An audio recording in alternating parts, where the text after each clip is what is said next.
안녕하십니까. 반갑습니다. 에듀피디에서 국어를 강의하는 정은상입니다. 자, 이제 오늘부터는 우리 긴 호흡으로 큰 걸음으로 이론 완성 강의를 진행하려고 합니다. 시작과 끝을 함께 할 수 있고요. 이 정상 국어가 곧 시험이다라는 제가 슬로건으로 그리고 정말 모토로 삼아서 여러분들에게 좋은 강의 약속드리고 싶습니다. 자, 이론 완성 강의라는 이름 속에 정말 모든 영역이 다 들어있어야 하고요. 또 공부하시는 분들의 부담을 얼마만큼 줄일 수 있는지, 또 국어에 대해 흥미를 갖고 완강할 수 있는지 중요합니다. 그래서 이제 시작을 하셨기에, 물론 우리는 기초 입문 강의가 따로 있었습니다. 그래서 기초 입문 강의를 잘 들으시고, 그리고 이 강의를 소화하고 들으시면 훨씬 더 재미있고요. 그리고 더 쉽게 접근할 수 있을 거라고 생각합니다.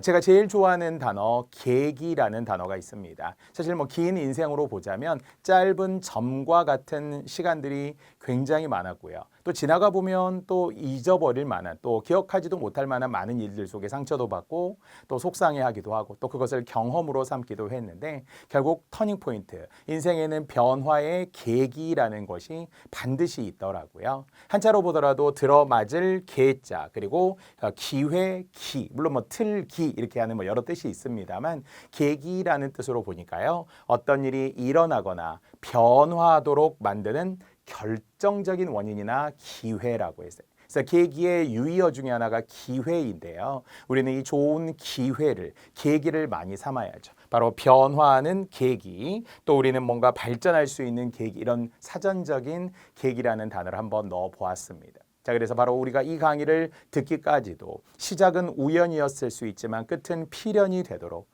정말 좋은 인연이 되도록 저도 노력할 것이고요. 여러분들도 함께 또 노력해 주시기를 바라면서, 바로 우리는 이제 군무원 이론 완성 강의라는 이름으로 군무원 시험에 맞게, 물론 이제 공무원 시험의 공통 분모들을 모두 모아서 이제 설명을 하게 될 겁니다. 누구나 인생이 바뀌는 계기가 있음을, 그 계기 속에서 함께 공부하시면 되겠고요. 자, 우리 교재에도 제가 이런 말로, 또 제가 좋아하는 말로 한번 넣어 보았는데요. 공자 이야기입니다. 자, 논어에 나와 있는 구절, 학여 불급 유공실지라는 말입니다. 한자의 순서에 의하면 학문은 미치지 못함과 같다. 또 오히려 유자인데요. 오히려 그것을 잃을까 두려워해야 한다. 정말 끝없이 배워도 부족한 거고요. 또 그렇게 배웠는데도 불구하고 우리가 완벽에 이르기란 쉽지 않습니다. 하지만 우리는 하나하나 차근차근 돌계단을 밟아가면서, 딱딱한 돌계단이지만 그러면서 우리는 그 배웠던 걸 잊지 않으려고 노력하는 성실한 자세, 망각하지 않으려고 하는 당일의 복습들, 이런 공부의 자세, 방법들도 분명히 필요하니까요. 여러분들에게 차근차근 또 공부할 수 있는 그 길들을, 목표를 향해 제공해 드릴 것이고, 도대체 우리가 국어 과목이니까요.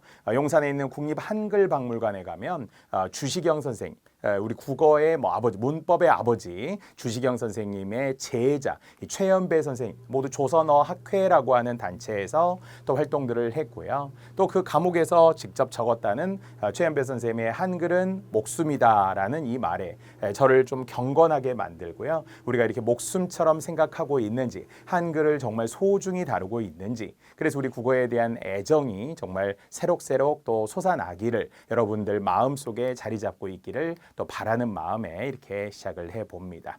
자, 지금부터 우리는 짧은 오리엔테이션과 그리고 바로 본격적으로 내용으로 이제 들어갈 건데요. 자, 이제 군무원 시험의 패러다임이 바뀌고 있다. 제가 모든 해설 강의 때 똑같이 했던 이야기입니다. 자, 공무원 국어, 군무원 국어의 공통점 분명히 존재하고요. 자, 그러면서도 결국 큰 틀이 변하고 있더라라는 거죠. 자, 첫 번째는 지식과 암기 그대로 갑니다. 수능 시험이 아니기 때문에, 피세 시험이 아니기 때문에 어떤 추론형 문제, 너무 복잡하고 고차원적인 문제보다는 단편적이지만 짧은 암기가 필요한 지식 문제가 있어요.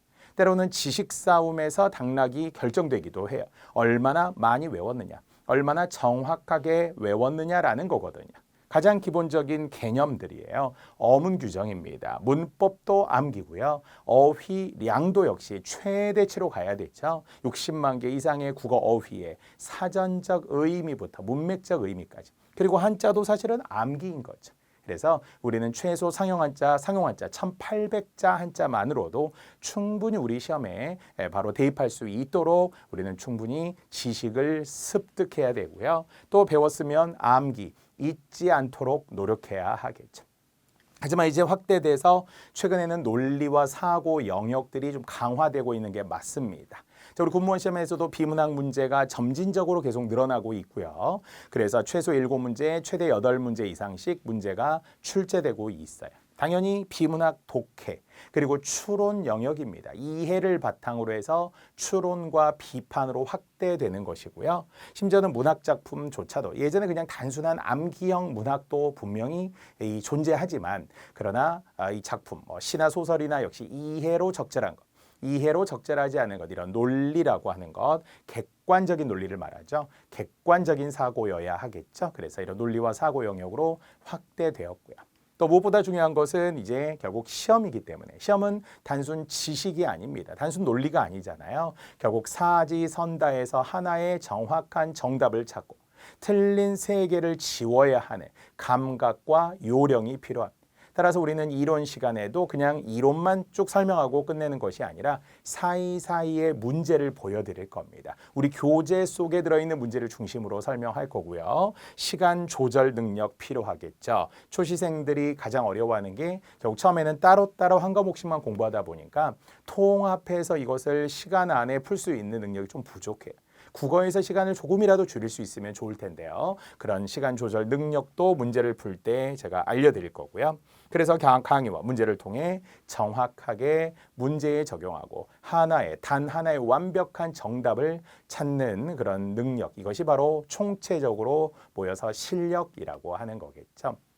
자, 우리 공무원 기출 경향들 최근 경향에 맞추어 설명해 드리고 있고요. 당연히 비문학과 문학 그리고 어문 규정까지 빅3. 이제 아무래도 공무원 시험에 가장 많이 나오는 것은 이 세 가지 영역이라고 할 수 있습니다. 그리고 문법, 어휘, 한자, 한자성. 사실 표면적으로 한자 계열 문제만 놓고 보면 산술적으로는 최소 2문제 같지만 그러나 이 안에 숨어 있는 비문학의 한자, 문학 속의 한자 또는 그 이외의 어휘 간의 관계, 관용적 표현들, 다양한 어떤 어휘 영역들이 사이사이에 숨어 있어요.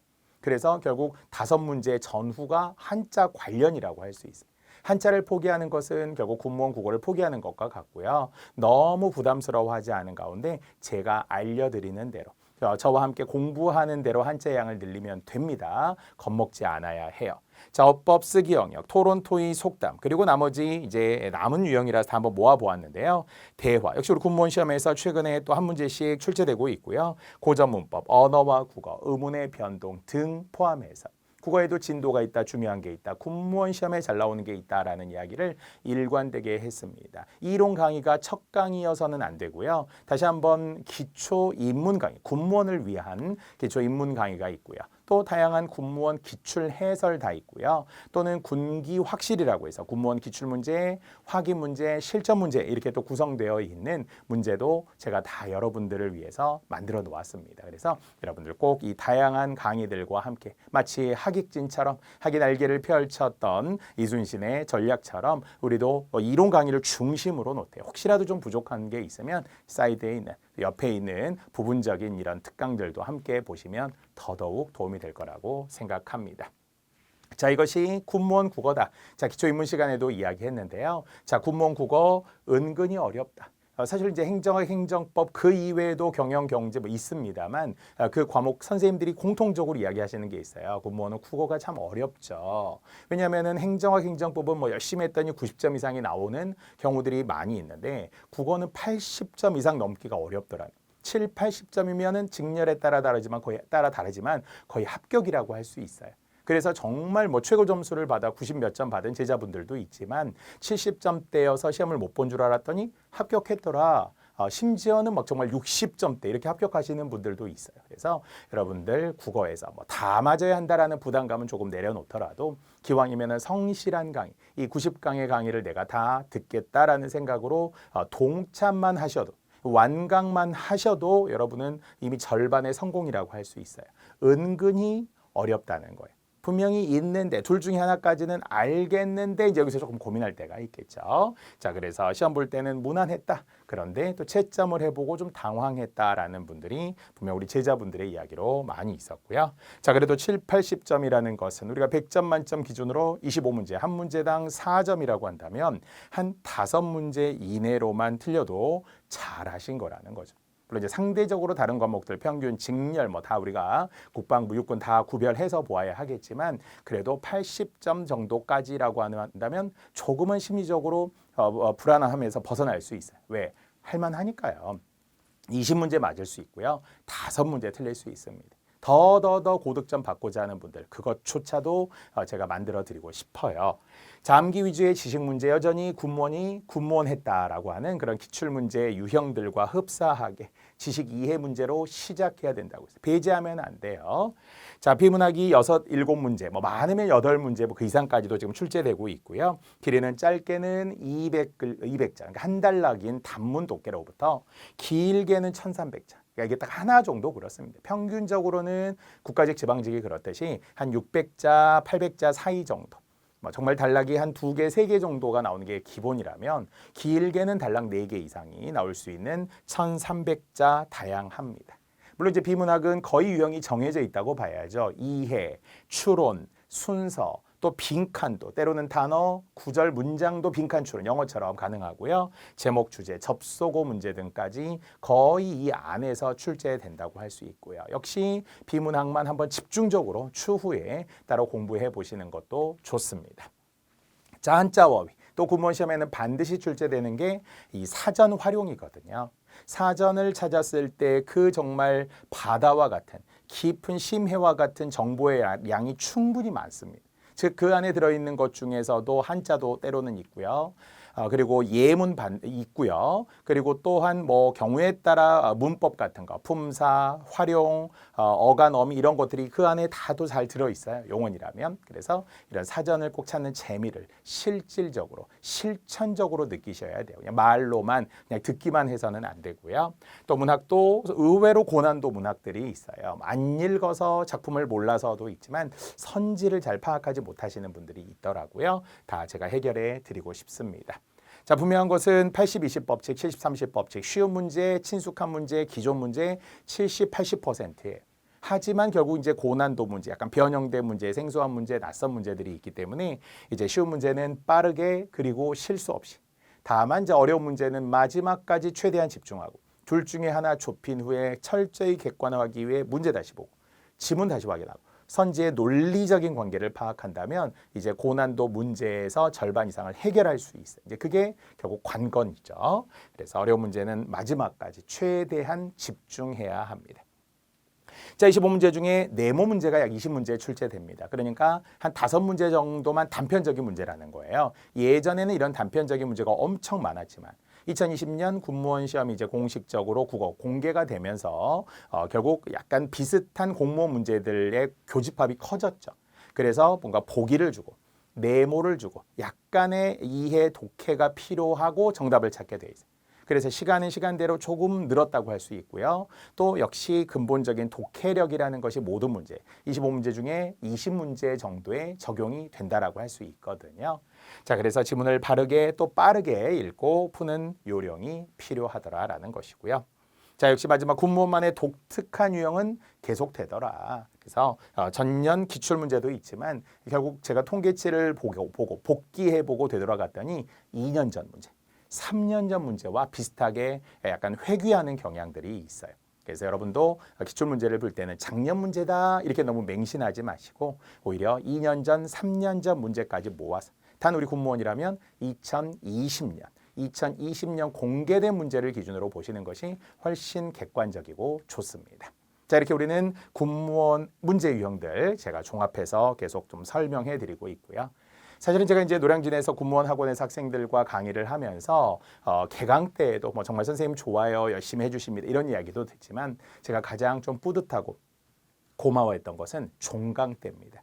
이제 종강 때 보통 이제 수업 후기라고 해서 학생들에게 제가 가볍게 이렇게 설문조사를 하고 종이에 이렇게 써내게 하는데요. 정말 학생들이 있는 그대로 이렇게 평가해 주었습니다. 이건 이제 우리가 수업하기 전인데요. 우리가 이론 강의 들어가기 전에 여러분에게 한번 보여드리고 싶어요. 그래야 여러분이 좀 신뢰하시고 지금 국어 선생님이 이런 수업이구나. 정말 믿고 들을만 하겠구나 라고 평가하지 않을까 싶습니다. 자, 첫 번째, 물론 이제 우리 학생들이 이렇게 고맙게 써줘서 그런데요. 교수님을 만난 것은 운명이었습니다. 이렇게 평가해 주었고요. 또 교재와 판서와 설명이 조화가 잘 되고 이해하기 쉬웠습니다. 자, 사실 이 중에는 이제 초심자, 이제 시작하시는 분들, 초시생들도 있으실 텐데요. 사실 뭐를 적어야 될지, 외워야 될지, 어디를 봐야 될지 막 되게 좀 헷갈리거든요. 저는 완벽한 교재, 이론 강의와 그리고 또한 이론서와 강의 노트라는 게 있어서 우리 PPT와 100% 일치하는 강의 노트로 공부하시면 여러분은 필기하지 않아도 돼요. 다만 필기에 덧대어서 약간 추가적인 것을 넣을 수는 있겠습니다만 막 열심히 적느라고 힘을 뺄 필요가 없습니다. 교재와 판서와 설명이 조화롭습니다. 공부하기 쉽다는 거고요. 그래서 강의 노트에 필기 내용이 다 담겨 있습니다. 뒤에 이제 우리가 본격적으로 언어와 국어로 공부할 때 다 들어있기 때문에 여러분은 칠판에 그리고 결국 PPT에 집중만 하시면 되겠습니다. 체계적인 수업, 열정적인 자세, 귀에 박히는 듯한 발음, 딕션이라고 이야기하죠. 좋았다라고 합니다. 국어 선생님으로서 그래도 발음이 정확하고 또 전달하고자 하는 바를 여러분에게 정확하게 전달해 줄 수 있다는 것은 아주 중요한 또 선생님으로서의 능력이라고 생각을 하는데요. 학생분들이 이렇게 평가해 줬다는 거. 제 입으로 말하기에는 쑥스럽지만 학생들의 평가가 객관적일 거라고 저는 생각합니다.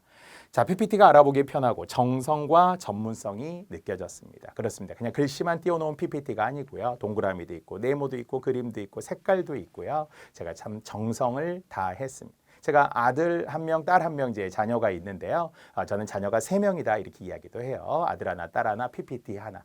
그 정도로 제가 제 몸으로 낳은 자식처럼 굉장히 소중하게 여기고 정성을 다했음을 또 알려드립니다. 자, 외워야 하는 것은 외워야 한다. 어쩔 수 없다. 외워라. 이 말이 저에게 터닝 포인트가 되었습니다. 라고 학생분이 써주었어요. 그러니까 사실 이것을 외워야 하나 약간 스트레스 받을 때가 있잖아요. 국어도 외워야 해? 뭐 이렇게 외울 게 많아. 근데 외워야 하는 거예요. 너무나 당연한 거예요. 약간 지식과 암기는 있어야 되는 거니까요. 그랬더니 그냥 마음이 확 열리면서 받아들이려고 애썼다. 이제 이 정도고요. 자, 앞에서 배운 내용을 끊임없이 반복해 주셨습니다. 그래서 맞아요. 우리 수업의 특징인데요. 제가 끊임없이 반복합니다. 연계합니다. 자, 뒤로 넘어가도 또 앞쪽으로도 돌아가서 설명합니다. 그래서 학생분들이 수업 시간에 잘 따라 하거든요. 실강에서도 제가 대답하고 손들어 보라고 하고 이렇게 많이 합니다. 그때 정말 적극 참여하시는 분들이 빨리 합격합니다. 여러분도 우리가 동영상으로 만났지만 실강 못지않은 열정이 화면 밖을 튀어나올 수 있도록 제가 강의해 드릴 것이고 여러분도 마찬가지로 적극적으로 호응해 주세요. 독서실에서, 고시원에서, 어디 스터디 카페에서 공부하시더라도 이렇게 살짝 같이 손 드시고 같이 이렇게 살짝 이렇게 대답하도록 하시면은 참여하면서 소통할 수 있습니다. 자, 문법부터 문학까지 정말 전 범위인데요. 국어의 모든 부분을 자세하게 다루어 주셨습니다. 정말 우리가 90강이 절대 짧은 강의가 아니잖아요. 그만큼의 긴 시간을 여러분이 투자하는 거니까. 다만 그 시간이 그렇게 길게 느껴지지 않을 거예요. 1강부터 재밌게 따라 하신다면 그 시간들이 되게 빨리 지나갈 건데 가능하면 90강 안에 다 해드릴 거예요. 물론 추가적인 특강들이 있다고 했지만 기왕이면은 뭔가 빼놓지 않고 그 시간 안에 제가 다 설명해드리고 싶습니다.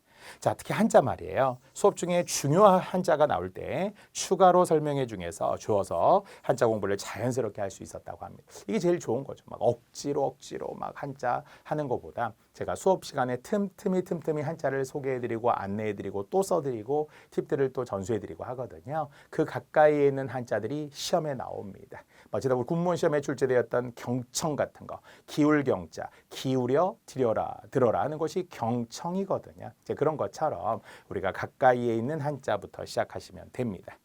자, 또 이게 참 고마운 이야기인데요. 어렸을 때 생각만 했던 정말 멋있는 어른을 이곳에서 만나 뵙게 되어 영광이었습니다. 이렇게 누군가 써주셨어요. 사실 우리가 생각하는 그 어른에 대한 기대감, 근데 지금은 어때요? 거의 없잖아요. 우리 사회에 어른은 없고 늙은이만 있더라 이런 말들을 하는데 저는 그래도 선생님이라는 이름으로 우리 학생들과 만나니까 무한한 책임감을 느끼고 선생님다운 모습을 저도 좋아하고 그래서 저런 분들이 참 선생님이야, 사표야 이렇게 이제 할 수 있도록 저도 노력하고 있습니다. 그래서 여러분들에게도 지금 이 이야기가 우리 실강을 들었던 노량진의 제자들뿐만 아니라 여러분들에게도 똑같이 우리가 종강을 했을 때 듣고 싶고요. 선생님 참 열정적으로, 선생님 참 국어 수업 재미있고 좋았어요라고 듣기 위해서 제가 약속을 드리고 싶어요. 그래서 그 약속대로 여러분도 대신에 약속해 주셔야 합니다. 1강을 시작했으니 90강까지 함께 하겠다. 지치지 않겠다. 이렇게 약속하고 시작하시면 되겠습니다.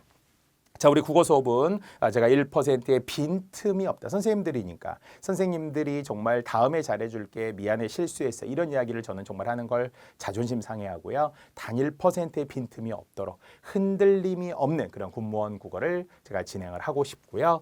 또 완전 무결한 강의, 천의무봉한 강의를 제가 표방합니다. 정말 기본부터 심화까지 총 90강으로 부족한 부분 없도록 정말 90강이면은 우리가 시작하는 언어와 국어로부터 출발하여서 그래서 결국 문법에 또 어문 규정에 이제 뒤로 가서 정말 중요한 비문학에 또는 한자의 문학에 이렇게 우리가 쭉 진도별로 들어가요. 우리 책의 순서와 강의 노트의 순서와 이 순서가 같습니다. 막 앞에 보고 뒤에 보고 막 중간 뛰어넘고 이런 거 없어요. 그래서 강의 노트에 딱 집중하시면 되겠고요.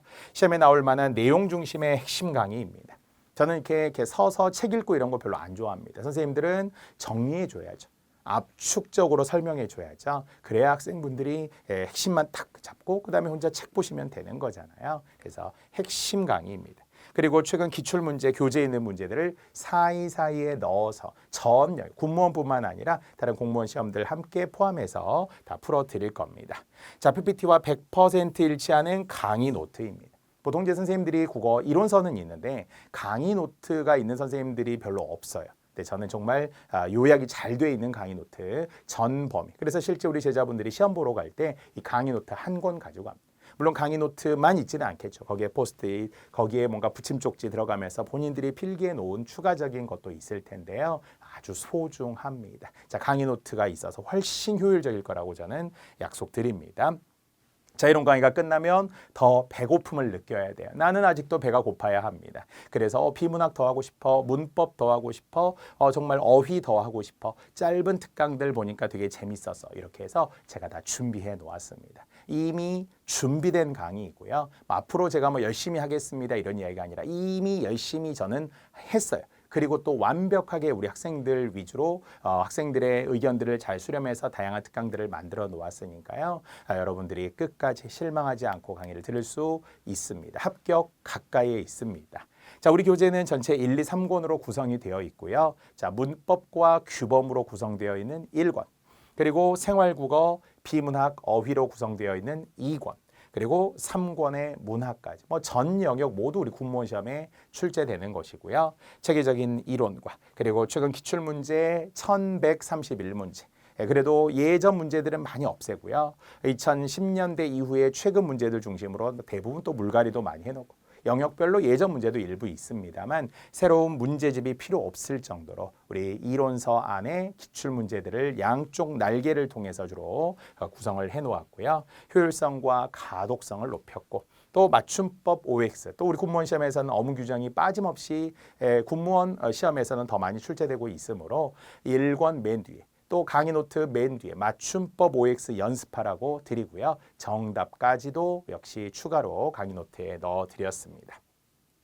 자, 우리 교재는 서울대학교 국어 박사팀이 감수하고 함께 교재를 만들었습니다. 실제 지금은 이제 그 당시만 하더라도 서울대학교 박사팀이었고요. 지금은 이제 대학에서 다 교수가 되신 분들 많습니다. 그래서 정말 검증되고 공인된 교재입니다. 자, 우리 교재는 이론서와 강의 노트로 구성되어 있다고 해서요. 그래서 체계적인 이론과 최근 기출 문제들이 이론서에, 그리고 이제 요약 정리되어 있는, 그리고 핵심 필기 노트 앞부분만이 아니라 뒤에는 자료집이 있어서 각 영역이 끝날 때마다 심지어는 뭐 주차별로 1주차부터 대략 한 5주차 정도까지 이제 우리가 포함이 되어 있긴 한데요. 추가적으로 여러분이 직접 확인하고 테스트해 볼 수 있는 그런 문제들도 제가 자료로 많이 넣어 드렸습니다. 자, 우리의 교재는 그리고 우리의 강의는 암기가 저절로 되는 기적의 PPT 학습이라고 했어요. 제가 거의 뭐 자식처럼 생각한다라고 할 정도로 늘 고민하고 늘 새벽까지 제가 직접 정리하고 또 가독성 있게 또 만들고 오타 하나도 없고 정말 장담하건대 오타가 0%다 이건 아니더라도 그 어느 책과 비교하더라도 오타가 없네. 그만큼 꼼꼼하고 정성이 깃든 교재이자 PPT입니다. 자, 방대한 분량의 국어를 한 번에 끝내는 PPT 학습법이다. 가독성을 높여주는 시원한 화면과 깔끔한 정리, 또 핵심 용어와 문장을 빈칸으로 처리해서 수업 시간에 즉시 제가 막 물어보고 지우고 깜빡이 학습법처럼 지우고 빈칸으로 많이 만들어 드립니다. 또 수업이 암기이며 시험이다. 그러니까 수업에 들었다면 그 들은 내용을 거의 암기할 수 있으면 좋겠죠. 제가 반복해서 물어볼 거고요. 그래서 시험 문제를 풀었을 때도 크게 어려움이 없었으면 좋겠어요. 물론 세부적인 것, 예외적인 것, 부가적인 것, 지엽적인 것도 분명히 있을 텐데요. 그래도 큰 틀에서는 제가 다 설명한 데에서 시험에 나올 수 있도록 그렇게 강의해 드릴 겁니다. 자, 보통 수업 한 번만 들어도 저절로 3회독이 가능한, 그래서 이 자리에서 제가 먼저 설명해 드리고 또 빈칸 채우기 하고 다시 복습하고 또 지나갔지만 또 되돌아가고 이렇게 해서 빈칸으로 보여드리는 것에 이제 모양을 제가 넣어드리는 건데요. 정말 일강만 들어보아도 여러분은 알 겁니다. 자, 그래서 정말 인생의 모든 것을 알 수는 없지만 우리가 국어라는 게 가장 인생에 좀 어울리는 과목인 것 같아요. 그 안에 문학도 있고 비문학도 있고요. 또 어문 규정도 하면서 또 새로운 걸 많이 보게 되고요. 아는 만큼 보이니까요. 그래서 제가 여러분들의 국어의 정답이 되어드리고 그리고 정말 약간 오만한 이야기일 수 있지만 그래도 제가 겸손하고 성실하게 자신감 있게 강의해드리고 싶습니다. 여러분의 인생에도 정답이 되어드리고 싶습니다. 자, 이런 강의를 이제 지금부터 바로 첫 번째 언어와 국어로부터 시작을 하게 될 것이고요. 이 오리엔테이션에 했던 이야기들이 허언이 되지 않도록 마지막 90강까지 제가 혼신의 힘을 다해서 좋은 강의 해드리도록 하겠습니다. 자, 그러면 이제 본격적으로 우리는 첫 번째 단원으로 들어가도록 하겠습니다. 자, 이제 첫 번째 문법 국어로 시작을 할 거고요. 이 문법 국어라는 이름은 이제 1권의 이제 큰 제목입니다. 그러면서 1권을 제1편과 제2편으로 나누어 제1편이 이론 문법이며 제2편이 규범 국어가 되는데요. 자, 이제 국어에서의 이론을 위한 가장 첫 번째 언어가 무엇이냐, 국어가 무엇이냐 이런 것으로 시작을 해 주어야 하겠죠. 자, 그래서 이제 언어 그러면 이제 언어는 더 포괄적인 언어잖아요. 전 세계 언어입니다. 국어는 한국어를 이야기하는 거죠. 그래서 범위를 좁혀 간다면 그래도 우리는 국어 시험이라는 걸 보고 있는 거기 때문에 이 국어와 관련된 내용들, 국어의 특성, 국어의 종류, 국어와 관련된 여러 지식들을 배우고 들어가 주는 게 맞겠죠. 자, 그렇기 위해서는 더 넓은 언어로부터 가볍게 시작을 할 거고요. 자, 보통 이제 전 세계에는 6천여 개의 언어가 있다고 이야기합니다. 물론 이때 6천여 개의 언어는 아주 소수의 언어들을 포함하여서 소수의 음성 언어들을 포함하여서 많습니다. 그런데 이 중에 99%는 시간이 지나면 사장될 것이다 라고 이야기해요. 왜? 전 세계가 영어화가 되어가고 있기 때문에, 마이크로소프트화가 되어가고 있기 때문에 결국 영어를 모르면 이제 살 수가 없죠. 그래서 소수 종족의 언어는 거의 다 소멸할 것으로 보고 있습니다.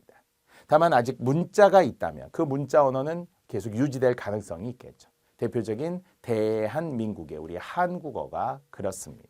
그래서 이제 문자 언어가 포함되어 있는 주로 인구수와 비례한다고 하잖아요. 전 세계 언어 사용 국가, 당연히 인구에 따라서도 있고 사용의 범위, 세력에 따라서 그렇듯이 영어가, 중국어가, 인도어가, 스페인어가 이렇게 이제 다양한 언어들이 위에 상위에 존재할 것이고요. 한국어는 그래도 세계 14위 언어 사용 국가이면서 또 K-팝 등과 관련된 BTS 등과 관련하면서 전 세계의 한국어를 배우려는 그런 젊은이들이 막 늘고 있다고 하죠. 언어 사용에 대한 비중이 국어도 더 높아지고 있는 게 있습니다. 자, 그래서 이제 언어가 가지고 있는 일반적인 특징과 국어가 가지고 있는 아주 특수하면서도 구체적인 어떤 특성들을 살펴보려고 합니다. 자, 보통 이제 언어란 무엇이냐부터 시작을 하죠. 어떤 번호든지 첫 번째는 주로 이제 개념이라는 것부터 나오는데요. 그러면 이제 개념이라는 게 뭐냐? 그럼 보통 이제 개념은 정의로부터 시작을 하고요. 개념, 정의, 뜻, 의미, 용어, 내용들. 그러니까 어떤 개념을 설명하라. 그러면 내용을 설명하는 거고, 뜻을 설명하는 거고, 뭐뭐란 뭐뭐를 뜻한다 이런 거 하잖아요. 인간은 물론 이제 언어적 동물, 호모로퀸스입니다라고 이제 우리 교재에도 나오는데요. 그런 이제 언어가 무엇이냐에 대해서 출발은 언어란 뜻이 있는 음성이다. 언어란 뜻이 있는 음성이다. 오늘 내내 반복할 건데요. 언어란 뜻이 있는 음성이다. 언어는 뜻이 있어야죠. 자, 그래서 뜻을 다른 말로 의미, 내용이라고 하고 음성을 소리 형식으로 바꿔줄 수 있는 것도 아주 중요합니다. 언어란 뜻이 있는 음성이다. 이때 뜻이 의미, 내용. 여기에도 그대로 있죠. 뜻이 의미, 내용이고요. 음성은 뭐냐? 그러면은 소리는 소리인데 100% 사람의 소리를 음성이라고 하죠. 지금 사실은 제 입에서 나오는 것 소리도 음성이잖아요. 사람의 소리입니다. 사람의 소리가 아닌 것을 음향이라고 합니다. 지하철 소리, 새 소리, 삐그덕거리는 책상 소리 이런 것들은 다 음향, 음향 효과 이런 말을 쓰죠. 그래서 언어란 뜻이 있는 음성이다라는 말 속에는 두 가지가 있어요. 즉 사람의 소리만이 언어여야 합니다. 새 소리는 언어가 아닙니다. 자, 두 번째는 그렇다고 해서 사람의 소리를 모두 언어라고 하느냐? 그렇지 않아요. 예전 교과서에 의하면 바바빠빠라는 말이 있다고 예를 들면서 바바빠빠는 사람의 입에서 나오는 소리이지만 언어라고 할 수 없다. 왜냐하면 바바빠빠는 뜻이 없으니까. 그래서 분명히 우리가 뜻이 있다라고 하는 것은 사전에 등재되거나 설명할 수 있는 것들 이런 것들이 뜻이 있다는 거죠. 그렇다면 뜻이 있다라는 것에서는 뭔가 사과, 하늘, 달, 별, 땅 이런 건 누가 보아도 뜻이 있는데요. 깡충 이런 거 뜻이 있죠. 사전에 있다고 했어요. 의태어로 뜻이 있다는 거예요. 아이고 감탄사로서 뜻이 있는 거죠. 그래서 뜻이 있다라고 하는 것은 의미, 내용이 분명히 있어야 되는데요. 자, 그런 의미에서 언어는 두 가지가 반드시 함께 있어야 한다는 거예요. 50%를 쓴 이유가 어느 것이 더 중요하지 않아요. 둘 다 중요해요. 그래서 오답 중에는 언어는 형식보다는 내용이 더 중요하다거나 내용보다 형식이 중요하다. 안 돼요. 둘 다 중요합니다. 동전의 양면이라는 표현도 과거 교과서에 그대로 있었어요. 동전의 양면, 상반되지만 늘 함께 온다는 거죠. 어느 하나만 따로 올 수 없어요. 동전의 양면과 같은 게 언어다. 두 가지가 있는데 약간 상반되는 속성인데 늘 같이 온다는 거죠. 그래서 이 설명도 이렇게 둔 거죠. 어느 것이 더 높은 것, 낮은 것 아니고요. 함께 옵니다. 둘 다 반드시 있어야 합니다. 자, 이런 동전의 양면 중에 비슷한 게 인간의 육체와 정신 이런 것도 동전의 양면이라는 말을 쓰거든요. 육체, 몸도 있어야 되죠. 그러나 또 정신도 있어야 되죠. 근데 이게 분리될 수 없잖아요. 늘 함께 옵니다. 자, 이렇듯이 언어란 뜻이 있는 음성이다라고 이렇게 이제 제가 빈칸으로 사이사이에 보여드릴 거예요. 그럼 여러분은 세 가지가 지금 여기에 있는 빈칸의 기준인데요. 우선은 개념부터 시작했던 개념, 정의, 뜻, 의미, 용어, 내용 한 번에 외울 수 있으면 좋겠고 여전히 뜻이 있는 음성이다를 묶어서 뜻이 의미, 내용이며 음성이 소리, 형식이다. 동전의 양면과 같다. 이렇게 시작을 했기에 언어란 뜻이 있는 음성이다라는 말이 계속 이제 제가 반복할 것이고요. 또 실제 시험에 잘 활용되는 출발점입니다. 자, 이제 언어란 뜻이 있는 음성이다일 때 음성이 사람의 소리라고 해서 음향과 다르다고 했는데 그럼 음성과 음향의 가장 큰 차이가 뭐냐? 우리 기출문제 1번의 이제 교재의 답으로 나오기를 언어는 분절음이다라고 하는 거예요. 음성이라는 것은 결국 자음과 모음으로 나누어지는 거죠. 마디로 나누어지는 소리 이것을 분절음이라고 한 건데요. 언어는 뜻이 있는 음성인데 음성의 특징은 분절음으로 되어 있고 결국은 자음과 모음으로 나누어져요. 그래서 우리가 자음, 모음 등을 합쳐서 하나의 언어로 만들어낸 거겠죠. 자, 이제 여기서 특이한 게 이제 하나 나오는데요. 학생들이 처음에 살짝 헷갈려하는 개 짖는 소리는 언어가 아닌데 멍멍은 언어다. 그럼 이게 뭐가 다른가요? 라고 하더라고요. 개 짖는 소리라는 것은 그냥 단순한 동물 소리, 짐승 소리라고 생각을 해주세요. 그것은 그냥 그들만의 어떤 소리인 거죠. 그들만의 어떤 소리는 언어라고 하지 않아요. 왜? 사람의 소리가 아니니까. 개 짖는 소리는 사람의 소리가 아니에요. 그러므로 개 짖는 소리는 그냥 음향이 되겠죠. 그런데 멍멍은 뭐예요? 우리가 만든 거죠. 개가 진짜 멍멍 이렇게 짖는 게 아니고요. 우리가 미음, 이응 이렇게 자음과 모음을 활용해서 말을 만든 거죠. 그럴 때는 언어가 되더라라는 거예요. 따라서 개 짖는 소리는 언어가 아니며 멍멍은 언어다. 이제 요거에 대한 객관적 이해가 필요하고요. 비슷한 사례 우리는 닭 우는 소리. 닭 우는 소리는 언어가 아니죠. 그냥 닭이 어떤 소리를 냈을 뿐이에요. 닭이 어떤 소리를 낸 거예요. 하지만 우리는 거기에 따라서 꼬꼬대기라고, 코코도들드라고, 키케리케라고, 꼬끼오라고 이렇게 말을 만들었죠. 그것은 언어가 된다는 거예요. 그래서 출발, 언어란 뜻이 있는 음성이다 해서 시작을 했고요. 개 짖는 소리는 그냥 동물의 소리예요. 이것은 그냥 음향일 뿐입니다. 하지만 사람이 만든 멍멍은 결국 자음과 몸으로 이루어져 있는 분절음이라는 거죠. 그럴 때는 언어라고 한다. 이 출발점을 삼으시면 됩니다. 지금부터 이 시간 언어의 기능 8가지 함께 공부할 건데요. 크게 어렵거나 크게 중요하지 않아요. 그냥 가볍게 보셔도 됩니다. 자, 이것의 시작은 이제 기능이라는 말이에요. 우리 기억하건대 앞에 1번은 언어의 개념이었잖아요. 개념 정의, 뜻, 의미, 용어, 내용에 관한 이야기를 언어란 무엇이냐로 했다면 이제 언어는 어떤 기능을 하느냐. 이때 기능이라는 것은 역할로부터 같은 말로 한번 시작을 해볼 거고요. 역할, 구실, 매개체, 뭐뭐하게 해 줌이라고 합니다. 기능이라는 것은 뭐뭐하게 해주는 거예요. 보통 요즘에 현대사에서 많이 쓰는 순기능, 역기능 이런 말 많이 들어보셨죠. 긍정적 기능, 긍정적으로 뭘 하게 해주는 거예요. 부정적 기능, 역기능이죠. 나쁜 기능이니까 뭐뭐하게 해주는데 나쁜 쪽으로 하는 거죠. 자, 기능입니다. 자, 이때 어문 규정 하나 기억해 두어야 할 것은 역할이라고 하는 발음. 발음으로는 역할 이렇게 축약이 되겠죠. 쓸 때는 역할이라고 쓰면서 나눌 할, 칼로 나누었군요. 나누었어요. 그것이 이번에 제가 맡은 역할은요. 이거죠. 근데 사람들이 왜 자꾸 이것을 역할이라고 쓰고 발음하는지 모르겠어요. 역할 아니에요. 역할. 기능, 역할, 구실, 매개체. 매개체라는 말도 국어에서 엄청 많이 쓰죠. 둘 사이를 이어준다는 거예요. 뭐 고향을 떠올리는 매개체. 아니면은 뭐 사랑하는 사람 있었죠. 사랑하는 사람을 떠올리는 매개체. 이런 말들도 나와요. 그래서 기능, 역할, 구실, 매개체, 뭐뭐하게 해 줌이라는 것. 자, 이제 8가지 기능 중 가장 흔한 것은 표현적 기능이라고 합니다. 자, 가장 대표적이고 일반적이죠. 결국 언어라는 것은 의사소통을 위한 수단이 되는 거니까요. 자, 표현적. 이 금은 5g입니다. 표현했어요. 이 책은 참 재미있다. 표현한 거예요. 자, 2번째. 표출적 기능. 이때 표출이라고 하는 것은 보통 우리가 본능적이고 무의식적이고 목적 없이 나오는 소리를 표출이라고 합니다. 벌써 우리는 감탄사로 알고 있는 아이고라고 표출한 거죠. 어머나, 에구머니나, 아이쿠 이렇게 표출을 한 거예요. 이것은 그냥 언어에서는 그냥 본능적으로 나왔다. 그래서 이 표현과 표출의 차이. 표현은 의사 전달의 목적이 있어서 나오는 말이고요. 표출은 그냥 본능적으로 나오는 것. 이런 것도 다 언어적 기능이 됩니다. 자, 그런데 보통 우리가 이제 감정이라고 하는 것도 어떤 감정을 표현한다 이렇게 말할 수도 있고요. 감정을 표출한다 이럴 수도 있죠. 다만 감정을 표현하려면 목적을 갖고 말하는 거죠. 나 너 사랑해, 나 너 좋아해, 나 오늘 기분이 나빠 이런 걸 표현하는 거죠. 대신에 표출은 뭐예요? 자기도 모르는 새의 감정이 툭 튀어나온 거예요. 그래서 야, 너 기분 나쁜 일 있어? 그냥 좀 그래. 어떻게 알아? 뭐 얼굴에 다 써있네 뭐 이거 있죠. 자기도 모르는 사이에 표출이 툭 튀어나왔다라는 거죠. 자, 언어적 기능 2가지. 표현적 기능, 표출적 기능. 쉽습니다. 시험에 거의 나오지도 않아요. 다만 이제 출발로 삼는 거니까요.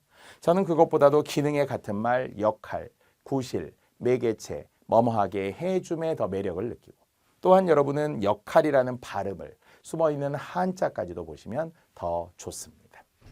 자, 8가지 중에 이제 2가지를 한 거고요. 자, 이제 시험을 위해서는 아주 중요한 2가지가 있는데요. 이 지령적 기능과 칭교적 기능 2가지 정도면 충분합니다. 자, 이때 지령적 기능부터 시작을 하는데요. 비슷한 글자 한 글자라도 찾읍시다. 언어의 기능 중 지령적, 명령적. 이미 북한의 지령을 받고 뭐 이런 말 들어본 것 같아요. 명령 뭔지 알죠? 뭐뭐 해라 이거잖아요. 자, 감화적 기능이라고까지도 하는데요. 감화함은 느낄 감자, 변화할 화자, 느껴서 변하는 것. 이것을 감화라고 합니다. 느껴서 변하는 거예요. 그것이 곧 명령이라는 말과 같다고 생각하시면 됩니다. 자, 그런데 이제 명령에는 크게 2가지가 있는데요. 직접적 명령, 간접적 명령이 있다고 합니다. 보통 우리는 직접적 명령이라는 것은 명령문의 방식을 통해서 하는 거라고 여기는 다 생각해도 돼요. 뭐뭐 해라, 뭐뭐 하지 마라, 뭐뭐 하지 말라, 심지어는 뭐뭐 하지 말아라. 이게 예전엔 틀렸단 말인데요. 지금은 뭐뭐 하지 말아라, 걱정 말아라, 걱정 말아요, 나를 잊지 말아요. 이런 게 다 어문 규정에 맞습니다. 자, 담배 피우지 마. 이런 거 누가 보아도 직접적 명령이죠. 그런데 시험을 위해서는 명령은 명령인데 명령 같지 않은 명령이 있어요.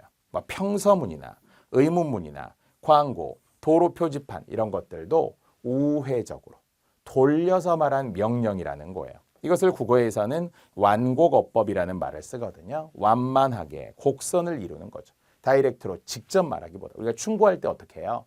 야, 너 그렇게 살지 마 이렇게 우리 말 안 하잖아요. 어떤 막 예를 들면서 돌려서 조심스럽게 말할 이렇게 완곡하게 표현했다고 하죠.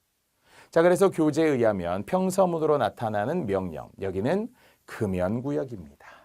여기는 금연구역입니다. 사실 이게 담배 피우지 말라는 거하고 똑같은 말인데 돌려서 말했다는 거죠. 평서문을 통해서 말이죠.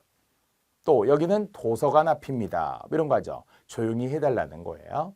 뭐 여기 스쿨존입니다. 어린아이들 초등학교 앞입니다. 이런 거 어때요? 빨리 가지 말라는 거죠. 이런 것들이 모두 완곡한 명령적 기능, 지령적 기능, 감화적 기능이라고 합니다. 자, 의문문도 정말 몰라서 묻는 것이 아니라 명령인데 돌려서 말하는 의문이 있죠. 꼭 그렇게 해야 하겠니? 이런 거 있죠. 야, 창문 좀 열어줘 이렇게 하지 않고 창문 좀 열어줄 수 있겠니? 그런데 덥지 않니? 뭐 이런 거 있죠. 이렇게 돌려서 말하는 의문이 있다는 명령이 있다는 거고요. 사실 이제 모든 광고는 100% 명령적 기능이 있죠. 즉 그러니까 광고는 상품 판매가 목적인 거지만 거기에 더하여서 사세요. 그러니까 정보를 제공해 상품 판매를 목적으로 하다 보니까 단순히 정보를 전달하는 것뿐만이 아니라 명령의 기능이 있더라라는 거예요. 그래서 이 에어컨은 세계 판매 1위의 에어컨입니다. 그러면 이렇게 소개하는 것이 아니라 그러니까 여러분도 사세요 이런 거죠. 너도 사 이게 명령의 기능입니다. 자, 도로 표지판 중에 흔한 시속 적혀 있는 거 있죠. 시속 80, 뭐 시속 100, 특히 스쿨존 같은 경우는 시속 30, 뭐 이렇게 돼 있기도 하죠. 이런 게 결국은 빨리 가지 말라. 이 속도를 넘으면 안 된다. 이런 게 이제 명령이 되는 거죠. 슬로우, 천천히 이렇게 써 있는 것조차도 사실 명령적 기능으로 본다는 거죠. 자, 언어의 기능이었습니다. 지령적 기능이 중요하고요. 지령적 기능만으로도 명령적 기능, 감화적 기능. 특히 대놓고 말하는 명령도 있지만 돌려서 말한 명령도 있다. 그래서 이 돌려서 말한 명령이 되기 위해서는 맥락을 파악해야죠. 명령일지 아닐지 우리는 모를 때가 있잖아요. 지금 몇 시니 어때요? 어떤 상황에서 말했느냐에 따라 다르다는 거죠. 만약에 정말 시간이 궁금해서 몇 시냐고 물어보면 그냥 표현한 거예요. 하지만 게임을 하는 아들에게 새벽까지 게임을 하는 아들에게 이제는 자야 하지 않겠니? 라는 의도에서 아들아 지금 몇 시니? 지금이 몇 시니? 라는 거는 게임 그만해 이런 이야기였다는 거죠. 그래서 우리가 한 번 더 걸러서 들어야 되는 완곡한 명령, 우회적인 명령, 돌려서 말한 명령이라는 거죠. 이게 이제 시험의 대화의 화법 영역에서는 잘 나오니까 서로 의사소통이 잘 돼야 된다는 거예요.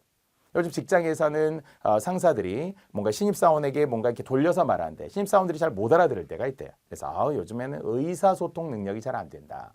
젊은 세대하고 약간 말이 안 통한다. 왜? 돌려서 말하는데 못 알아들었다는 거죠. 이렇듯이 이런 완곡한 명령을 화법, 대화에서 잘 알아야 된다는 거고요.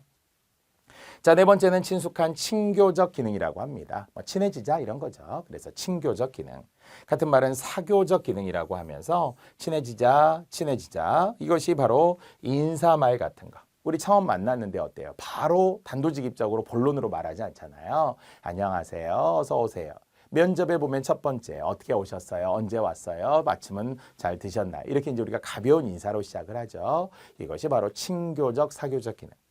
또 날씨 같은 경우 우리가 날씨를 꼭 알고 싶어서가 아니라 의례적으로 이야기할 때죠. 오늘 날씨 되게 더웠죠. 시원했죠. 추웠죠. 따뜻했죠. 이런 게 부드럽게 해주기 때문에 바로 그 부드럽게 해주는 기능을 윤활유와 같은 기능을 한다. 기름칠을 해준다라는 이야기죠. 이것은 실질적인 내용과는 큰 상관이 없이 그냥 우리는 의례적으로 사실 우리 한국인이 가장 많이 쓰는 거짓말 1위라고 하는 거 있잖아요. 밥 한번 먹자. 밥 한번 먹자. 이거 진짜 밥을 언제 몇 날 며칠에 먹자는 것보다는 기회 있을 때 우리 언제 한번 만나자. 우리 술 한잔 하자. 언제 한번 보자. 이런 것들은 그냥 의례적인 인사말이라고 봐야 되겠죠. 그럴 때는 친교적 기능이 되겠습니다. 자, 나머지는 시험에 거의 나오지 않으므로 미적 기능, 특히 시적 기능이라고도 하는데요. 특히 시 같은 경우에서는 음수율이나 음보율, 글자 수나 호흡의 길이를 고려하면서 운율을 줄 때가 있어요.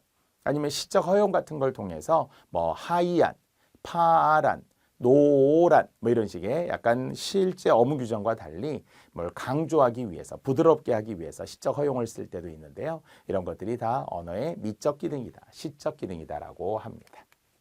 지령적 기능과 친교적 기능이 두 가지 알면 충분합니다.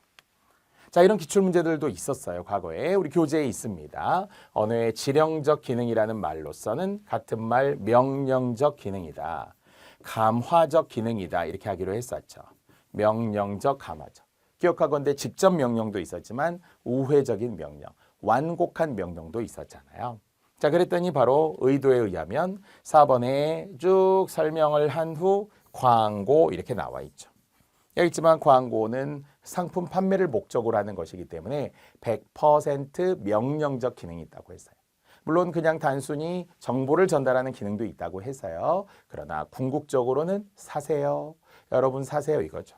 그래서 이런 상품이라고 소개하는 것이 아니라 판매를 위한 전략이므로 명령적 기능, 다시 한번 감화적 기능, 지령적 기능이라고 할 수 있습니다. 하지만 1번 같은 경우는 의사 전달의 목적을 정확하게 알 수 없어도 그냥 오늘 날씨 참 좋아. 날씨는 뭐라고 했어요? 친교적 기능. 날씨는 친교적, 사교적 기능.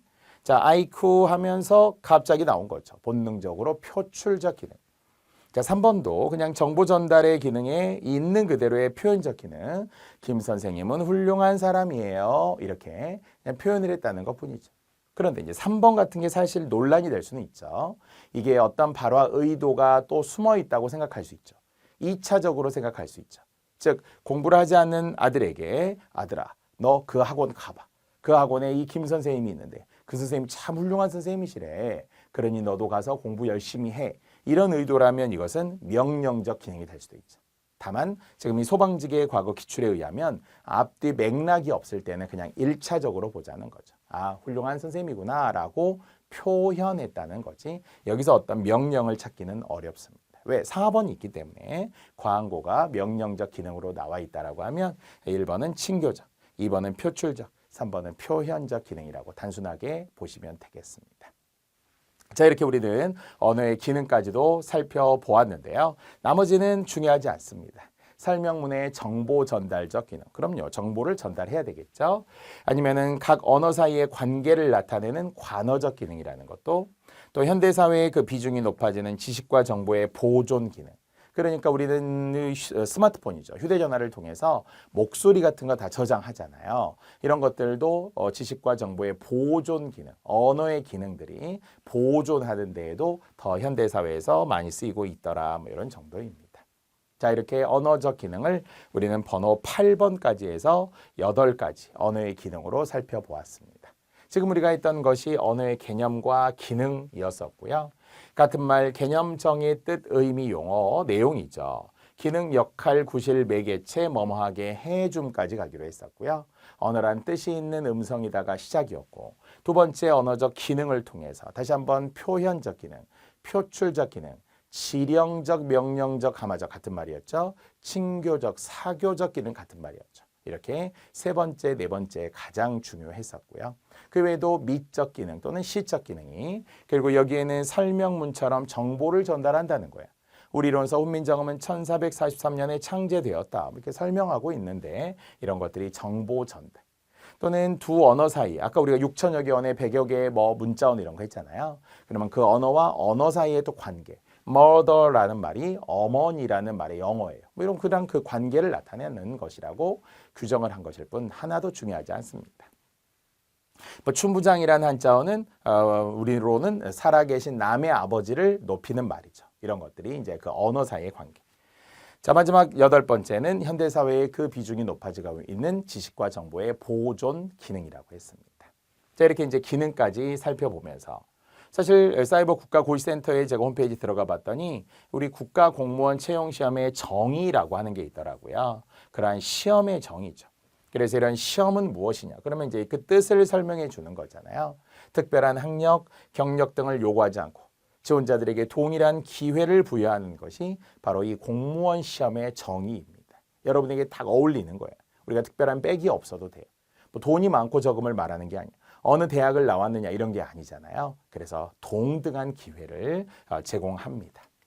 자, 그리고 또한 공무원의 개념이 뭐고 공무원의 기능이 뭐냐 이런 것들을 제가 또 찾아보았더니 행정학에서도 워낙 가장 많이 이야기하는 것들이에요. 공무원은 국가 또는 지방 공공단체의 사무를 맡아보는 사람을 말하는 게 개념이죠. 언어란 뜻이 있는 음성이다와 같은 거예요.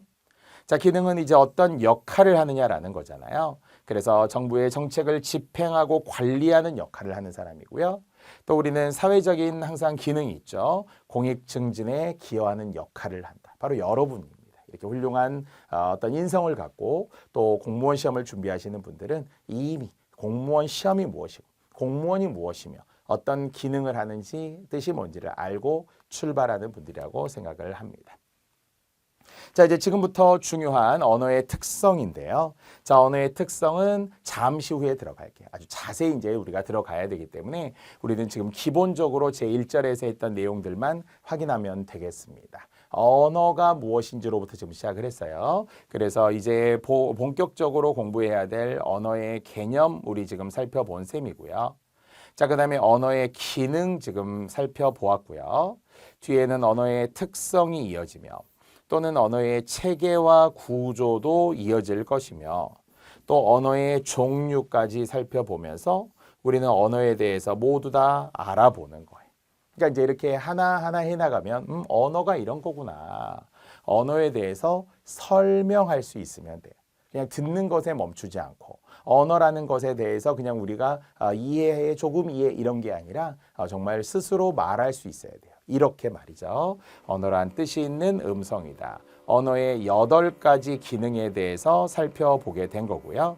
특성부터 체계와 구조, 종류까지 잠시 후에 언어의 특성으로 자세히 들어가도록 하겠습니다.